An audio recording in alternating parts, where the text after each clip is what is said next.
அந்த கலியுக வரத சாஸ்தான்னு நம்ம சொல்லக்கூடியது பூரண புஷ்கலை சேர்த்து எந்த ஒரு தெய்வத்தினுடைய தெய்வமும் தர்மசாஸ்தான்னாலே பூரண புஷ்கலை சமேத தர்மசாஸ்தாவே அப்படின்னு சொல்லக்கூடியது. சபரிமலையில் நம்ம சொல்கிறதா இருந்தாலும் அவர் பிரம்மச்சரியத்தை கடைபிடிக்கிறதுனால அது ஒரு அவதார புருஷனாக பிரம்மச்சரியாக இருந்து நாம் மனிதர்கள் நமக்கு என்ன தேவையோ அந்த பிரம்மச்சாரியாக இருக்கக்கூடிய அந்த சபரிமலை சாஸ்தாவுக்கு 60 நாட்கள் நோன்பு இருந்து அவருக்கு மாலை அணிந்து போகிறோம் என்றால் அது ஒரு கதை வரலாறு வரும் பொழுது ஈஸ்வரனுடைய அனுகிரகமும் அவர் நம்மளை பிடிக்கக்கூடாது, பிடிச்சா நம்ம என்னெல்லாம் கஷ்டப்படுவோங்கிறதுக்காக தான் தாடி வளர்த்து கையில் நகம் வளர்த்து செப்பல் அணியாமல் காவி உடை அணிந்து கருப்பு உடை அணிந்து ஒரு பிச்சையாடனன், அதாவது பிச்சைக்காரன் எப்படிலாம் இருப்பானோ அது உருவம் கொண்டு தான் நம்ம சபரிமலைக்கு யாத்திரையாக செல்கிறோம். அங்கே இருக்கக்கூடியவர் பிரம்மச்சாரியாக அதற்கு ஒரு வரலாறுகள் தனியாக மஞ்சமாதா அதற்குரிய வரலாறு வேறையாக போகும் பொழுது கலியுக வரதன் அவருக்கு பெயர்து.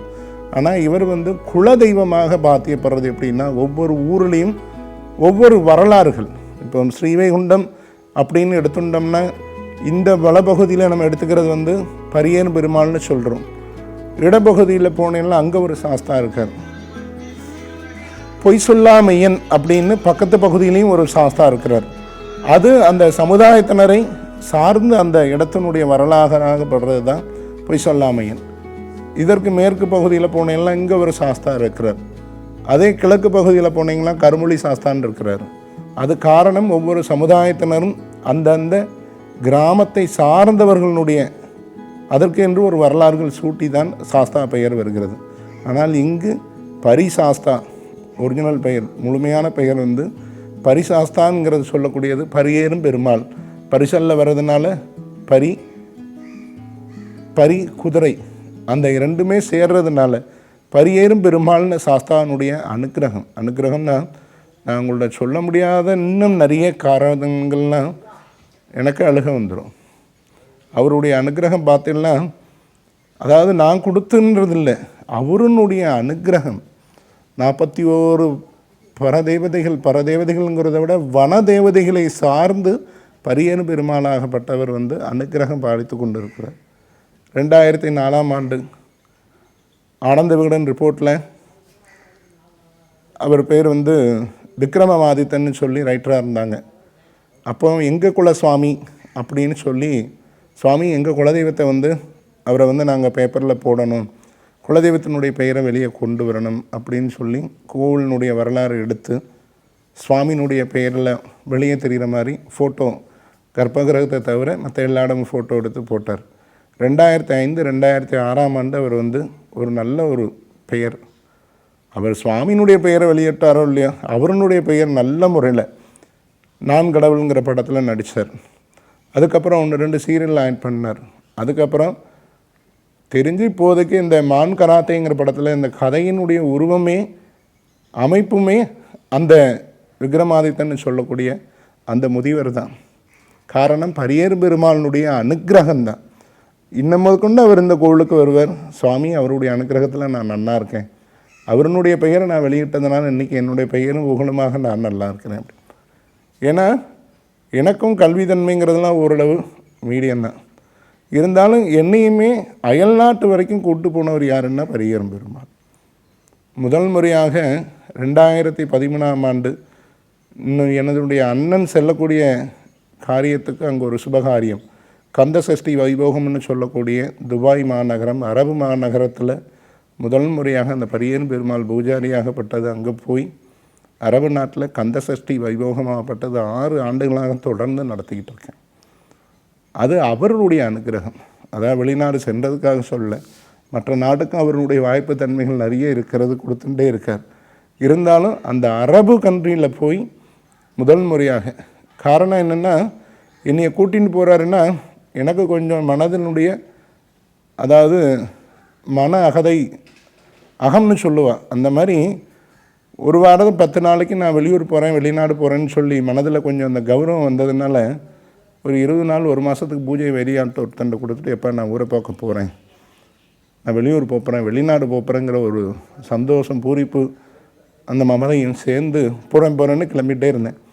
நாளைக்கு மதுரையிலேருந்து சென்னையிலேருந்து ஏர்போர்ட்டில் டிக்கெட் எடுத்து கிளம்பணும். அப்படியா கூடிய தன்மையில் செவ்வாய்க்கிழமை நான் அங்கேருந்து கிளம்பணும்னா திங்கக்கிழமைக்கு காலையில் நான் பூஜைக்கு கொடுத்த நபர் வெளியூர் போயாச்சு. நானும் ஒரு 10 பேர்கிட்ட கேட்கேன், ஒத்துருமே இல்லை. பூஜைன்னு சொல்லக்கூடியது அன்றைக்கி பூஜை பண்ண ஆளே இல்லை. ஒரு வாரத்துக்கு முன்னால் பூஜை கைங்கிறத வேறு ஆள்கிட்ட கொடுத்தாலும் அன்றைய தினம், நாளைக்கு நான் ஊருக்கு கிளம்புனா இன்றைய தினம் யாருமே பூஜைக்கு அல்ல. என்னையா உனக்கு பூஜை வைக்கக்கூட ஆள் கிடைக்கல அப்படின்னு சொல்லிவிட்டு ஒரு ஃபோன் வருது, சுவாமி சென்னையிலேருந்து நான் சாமி கும்பிட வந்திருக்கேன், கோவிலில் நான் நின்றுக்கிட்டு இருக்கேன், வாங்கலேன் அப்படின்னார். மனதில் ஒரு அகத்தில் இருந்தாலும் நேரம் ஆகிட்டே, இன்றைக்கி எல்லாம் எடுத்து வைக்கணுமே, கிளம்பணுமேனு அவசரம் வந்து பதட்டம். சரி போய் பாட்டு வந்துடும் அப்படின்னு சாவி எடுத்துகிட்டு இங்கே வரேன். கோவிலில் ஒருத்தரும் கிடையாது. மூலஸ்தானத்தில் லைட் எரியுது. படியில் ஏறவும் டங்குன்னு ஒரு அடி அடித்தது. என்ன அப்படின்னு, ஊரெல்லாம் நீ சொல்லிட்டு போகிற, உனக்கு வாய்ப்பு கொடுத்தவனே என்ன, நீ நாளைக்கு ஊருக்கு போகிறேங்கிற வார்த்தையை எங்கிட்ட கூட நீ சொல்லாமல் போகிற பற்றியா அப்படிங்கிற. அன்றைக்கே எனக்கு அப்போவும் ஒரு நிமிஷம் ஒரு மாதிரி இருந்தது. அதுக்கப்புறம் கீழே சாஸ்தாங்கமாக விழுந்து கும்பிட்டு, பரியேறும் பெருமாளே என்னை மன்னிச்சுக்கோ, உங்கள்கிட்ட சொல்லாமல் போகிறேன்னு அப்படின்னு சொல்லி நமஸ்காரம் பண்ணி அவருடைய விபூதியினுடைய அனுகிரகத்தில் இன்னும் முதற்கொண்டும் அங்கே போயும் இவருடைய அனுகிரகம், அந்த முருகப்பெருமானுடைய அனுகிரகத்தில் அங்கே 7-8 வருஷம் கல்யாணமாகாதவெல்லாம் இருந்தாள். அங்குள்ளவாளுக்கும் அந்த பரியன் பெருமானுடைய அனுகிரகம் பரிபூர்ணமாக கிடச்சிது. இன்னும் நிறைய ஒவ்வொருவர்களாக சொன்னோம்னா, உள்ளூரில் இருக்கக்கூடிய ஒரு நபர் மெய்யன்பர் நண்பர் போல் கேரளாவில் ஒரு ஸ்வீட் கடை வச்சுருந்தாங்க. அண்ணன் தம்பி 2 பேரும் சேர்ந்து. கல்யாணமாகி 5 வருடமாக குழந்தை இல்லை. சுவாமி என்ன செய்யணும்னார், வாங்க ஐயாவை கற்பூரம் ஏற்றி 3 முறை சுற்றி வாங்க, வந்து தரிசனம் பண்ணுங்க, கண்டிப்பாக 3 மாதம் கழிச்சுன்னு. அவருக்கு 3 ஆண் குழந்தை. இன்னொருத்தர் எல்லாம் உள்ளூர் வாசிகள், ஸ்ரீவைகுண்டத்தை சார்ந்த பக்கத்து கிராமம்னு சொல்ல வேண்டாம், இந்த புதுக்குடின்னு சொல்லக்கூடிய இந்த கிராமத்திலே இருக்கக்கூடிய வாழ்க்கை வந்து அவருடைய அனுகிரகம் அதில் பரிபூரணமாக அந்த பரியன் பெருமாள் சாஸ்தாவை யார் நம்பினாலும், வரிதாரர்கள் தான் இல்லை, இவங்களுக்கு வரி பாத்திய பட்டங்களும் இல்லை. தூத்துக்குடியில் கவர்மெண்ட் ஜிஹெச்சில் வேலை பார்க்கக்கூடிய ஒரு சீஃப் டாக்டர் லேடி, அவங்க யாரோ சொல்லியிருக்காங்க, பரியன் பெருமாள் சாஸ்தா கோயிலுக்கு போங்க, நீங்கள் நினச்ச காரியம் நடக்கணும். திருமணத்துக்காக குழந்தை, ஒரு பொன் குழந்தைக்கு 3 ஆண்டாக கல்யாணம் ஆகலை. யதார்த்தமாக அந்த கோவிலில் வந்து, சுவாமி நான் இந்த மாதிரி ஜிஹெச்சில் சீஃப் டாக்டராக இருக்கேன், எனக்கு இந்த மாதிரி பாக்கியத்துக்கு வந்திருக்கேன்னாங்க. கரெக்டாக 3 மாதம் கழித்து அவங்க பொண்ணுக்கு கல்யாணம் ஆச்சு. குழந்தை பாக்கியம் இல்லைன்னா அதுக்கு அவருடைய அனுக்கிரகம். இப்போ பையனுக்கு வேலை கிடைக்கணுன்னா அந்த பையனும் இப்போ வெளிநாடுகளில் வேலைக்கு பார்க்குறாப்புல. காரணம், பரியன் பெருமாள் சாஸ்தானுடைய அந்த விபூதி ஒரு துளி நெத்தியில் பரிபூரணமாக விட்டுண்டு, ஐயா நான் எங்கே இருந்தாலும் என்னை காப்பாற்று அப்படின்னு ஒரு வார்த்தை சொன்னாலே பரியன் பெருமாளுடைய அனுகிரகம் வந்து பரிபூரணமாக இருக்கும். ஏன்னா சமீப காலத்தில் பரியன் பெருமாள் படம், சினிமா ஒரு படம் வந்தாலும் அந்த படமாகப்பட்டதற்கு கொடுத்த அவார்டுகள் என்பது வேறு. ஆனால் அந்த பரியேறும் பெருமாள்ங்கிற ஒரு பெயர் மட்டுமே பெரிய பெயர். அந்த பெயருக்காகவே அந்த அவார்டு கிடைச்சதுன்னு அந்த டைரக்டர் பக்கத்து கிராமத்தில் புளியங்குளம்னு சொல்லக்கூடிய இந்த கிராமம் 3 கிலோமீட்டர் தள்ளி தான் இருக்கும். அந்த கிராமத்துலேருந்து அவள் அப்பா அம்மாவே வந்து எல்லா சிறப்பு பூஜைகள்லாம் பண்ணி பரியன் பெருமாள்கிட்ட விழுந்து நமஸ்காரம் பண்ணி அவருடைய பெயர் வச்சதுனால படம் நல்லா ஓடிச்சு அப்படின்னு கூட சொன்னான். காரணம், அந்த பரியன் பெருமாள்ன்ற சாஸ்தாவினுடைய பரிபூரணமான அனுக்கிரகம்.